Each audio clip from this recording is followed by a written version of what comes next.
Hey everybody, welcome to the SoCal Dram Tram. I'm Caesar. And I'm Matt, and today we got a bottle from my bar. Today we have my staple, the bottle that a lot of people say, hey, if you could have one bottle of whiskey to have for the rest of your life, no takesies, backsies, what would it be?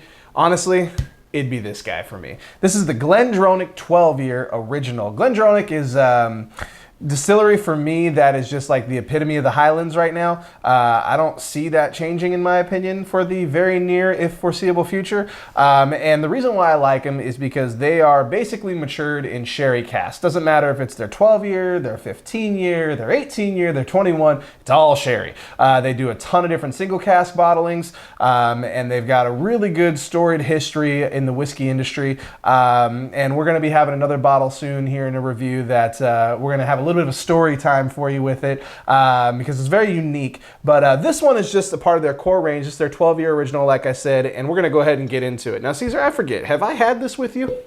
Yeah, I've had it once with me. Yeah? Once or twice. So just, I mean, this was probably a little while ago, I'm guessing. Sure. What do you remember about this bottle? Actually, I think I've had it twice with you. I remember the first time my palate wasn't developed, and I was like, yeah, Matt, this is good. That alcohol burn at 43%. Yeah. And then the second time, I got a little bit more than what I got the first time. And have you poured this before? Or is this not the neck pour? This is not the neck pour. Okay, cool. I actually made sure to not have the neck pour on this one because I wanted to make sure you got a fair shake. Perfect. Of it. Yeah. And so I had a glass the other night, and I tell you, it's one that I always keep on my bar. So two thank yous go out for this. Number one goes to the delivery man, buddy of ours from work. His name's Alex. Thank you very much, Alex, for delivering this to me at work. I definitely appreciate that. And the second one goes out to High Time Wine Cellars out in Costa Mesa. You guys are great. Every time I go in there, nothing but friendly staff, nothing but knowledgeable staff, which is very key when shopping for whiskey or any spirit for that matter, any alcohol for that matter. But the reason why I really like High Time Wine Cellars is they are kind of our local liquor store that I just love going to because not only are they friendly, not only are they knowledgeable, but their pricing is fantastic. This bottle routinely goes for about, let's call it $57 to $65 in our area. So your Total Wines, your Bevmos, some of your, hole in the wall mom and pop type liquor stores usually have it for about $70 to $80. $39.99 at High Time Wine Cellars. I'm sorry, liquor stores, there's no excuse. And at $40, I'm gonna go ahead and kind of show my cards here a little bit. That's why I'm a terrible poker player. It is to die for. That's why, again, if I had to have one bottle of whiskey for the rest of my life, it'd probably be this guy. For my coin today, I am gonna be using the Scotch for Dummies second fill coin. This is Mark's coin, the Scotch whore. And the reason why I'm using this coin is because if it weren't for the Scotch for Dummies, shout out to the boys in Indiana, I would have never heard of GlenDronach, would have probably never picked him up, and wouldn't have really just had my whiskey mind blown. Who are you using today for your coin? For my topper coin, also Whiskey Guy. And for my coaster coin, Aquavite. Fantastic. So you already had your nose in this. What are you getting? Yeah. And the alcohol does come through a lot on this as far as the nose, but I do get the sweetness, like a hazelnutty sweetness. Yeah, and so this is going to be matured in, Pedro Ximenez and sherry oak cask, or Oloroso sherry oak cask, excuse me. And if I'm not mistaken, I want to say it's, I don't know. I think it's American oak in terms of the cask. And it's ex-bourbon barrels, of course, it's Scotch. But yeah, this one right off the bat with the nose, you get a little bit of that alcohol punch. And again, because this is still a little bit higher in the bottle. I took care of the neck pour for us, but it's still pretty high up there. But yeah, man, the vanilla comes through from that oak, I believe. Someone will probably correct me in the comments, but who knows. But vanilla comes through for sure. Get a little bit of spice, but then you've talked a lot lately about those stewed fruits, right? Yeah. It's not a deep stewed fruit. It's not like that Dalmore. It's not like a teapot dram or anything like that, but it's right there. It's kind of like when you're just starting to cook them out and you're starting to get a little bit of those aromas from those raisins, those dates, those plums, those figs, things like that. You're just starting to get a little bit of that. A little bit of leather as well, a little bit of a musty cellar kind of thing, but I kind of like that in my whiskey. What are you getting? Not gonna lie. Guess third time's a charm because it does taste a lot better than the first two times. It relaxes and settles on my tongue very, very well. To be honest, folks, like I mean, I can see what he's saying about the stewed fruits part. I really don't like raisins, but this gives me a raisin flavor that I'm willing to keep trying and tasting because it actually tastes pretty good. Like it's like a sweet raisin. I mean, I don't think raisins are supposed to be sweet; they're more sour. But to me, it tastes like a sweet raisin, and I'm like, wow, I'm pleasantly surprised. This is definitely pretty good. Yeah, for sure. And I mean, it's got a heck of a finish. I've had one sip, and it's probably about 30 seconds ago, so who knows? But it's still going. And I mean, I've had this whiskey enough to know now that I like it. And that's really key when you're drinking whiskey is if you can find something that you connect with, whether it's, you know, on a spiritual level or whatever the case may be. For me, it's just on a damn, this is good level. Whenever I go to a bar, I'm always asking, hey, do you guys have GlenDronach 12? Because for me, it's two parts. Number one, if they have it, that's what I'm getting. I always get yelled at from my friends. They're like, just get a beer. And I'm like, no, I want a scotch. But the other part is I kind of want to see where it's at. I want to see kind of if it's available in different liquor stores or if the general public knows about it. Because when I first went and shopped for this at High Time, one of the guys there was actually saying this is the poor man's Macallan. And if you remember the classic cut, it's very reminiscent of it. Obviously, it's not as high in proof because that's going to, or high in ABV, I should say, because this is presented at 43%, and whereas the classic cut, I want to say, was 52.9, at least the one we had.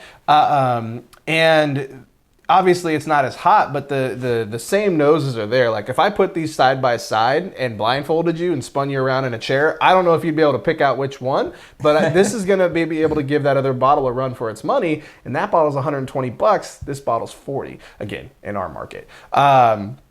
But yeah, like I said, in terms of what I'm getting on the finish, and the finish is still going, and I intentionally was talking for about 2 minutes to see what would happen. You get a little bit of that pepper, but like I said, for me, those vanillas come through, those raisins, those dates, those plums, lots of good stuff. Even a little bit of cherry, almost like a cherry Coke almost. So I'm gonna put a little bit of water on it. I know you just dropped some in there. You got anything to add so far? Well,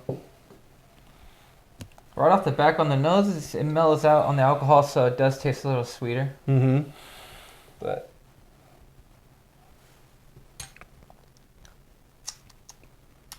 yeah, mellowed it out a little bit. Yeah, so more of the sweeter notes are coming through. I get a little bit of a peppery finish, but I still get the sweet raisin. It's still pretty good. You know what I notice on sherried whiskeys is whenever you detect that pepper and you put water on it, if it's a low ABV, it tends to bring out that pepper. So I don't know if that's just something in the new make or if that's just kind of what happens, but it's not that, like, there's some whiskeys like the Dalmore 18, right? When we reviewed that and you put water on it, it really brought forth that pepper. It was like a pepper bomb. Yeah. Whereas this, it's like, hey, I'm gonna kick it up a notch, but I'm also not gonna blow you out. Yeah, it's not like I'm over peppering, my steak or something. Yeah. This is just like, hey, it's right here, but then it kind of mellows out and goes away. I'll tell you, the water for me, the pepper comes through, but it just kind of makes it a little bit more creamier, almost like a vanilla pudding. Like, those like vanilla pudding cups you used to get in grade school, kind of like that texture. Still a good mouthfeel, still the same similar flavors, but man, this is just good whiskey. It was funny. I was watching the live stream from Scotch for Dummies the other night, and somebody had made a comment about GlenDronach and Andrew was just like, GlenDronach doesn't just do anything. And I'd have to agree strongly. This whiskey, like I said, for me is fantastic. If I've got to score this for the price, for the ABV, for the flavor that you're getting in the bottle, and again, like I said, showed my cards right up front and saying that this is probably the whiskey that I would take on a deserted island and just keep having like that, the glass in Thor Ragnarok when Doctor Strange is talking to Thor and the beer keeps filling up, that would be this bottle for me. I gotta give it a 4. That value, that flavor, that price point, it's a great bottle. It never leaves my bar just because it is so good. So for me, it's a 4. Where are you going? For me, I would rate it because of the price point where we got it at here at our market, I'd rate it at a solid 3. If I bought this bottle or he bought this bottle at like $90 or $100, I'd probably give it a straight 2. But because it's something I'd still get, but as far as where the money's worth, I'd leave it at right in the middle. But for $40 here in our market, that's a solid 3. That's above average. So. For sure. Well, hey guys, do us a favor, like this video, hit that little bell for notifications, and subscribe. And also, hit the comment sections. Have you had GlenDronach? Have you had the GlenDronach 12? What other GlenDronachs might you have had? What other sherried whiskeys have you had? Right now, guys, we have such a small following, we can engage with all of you, and we love doing it. We love responding to comments. We love seeing you guys. Quick shout out goes to everybody who has just been following us, subscribing to us, whatever the case may be. You guys are fantastic. We love the engagement, and just, you guys are, you know, small but mighty. You guys are strong, and we love you guys so much. Thank you for sticking around with us. And don't forget, you can find us on Instagram at SoCal Dram Tram. And you got anything else to add today, Caesar? Not much. What about you, Matt? All aboard. Catch you next time. Hey everybody, thanks for sticking around with us. Be sure to like, share, subscribe, hit that comment section. Don't forget to hit that little bell. That way you can know whenever we drop a new video every Wednesday. At SoCal Dram Tram on Instagram. Fantastic. Instagram. Hey guys, all we want to say is thank you so much for sticking around with us. We'll see you next time. Cheers.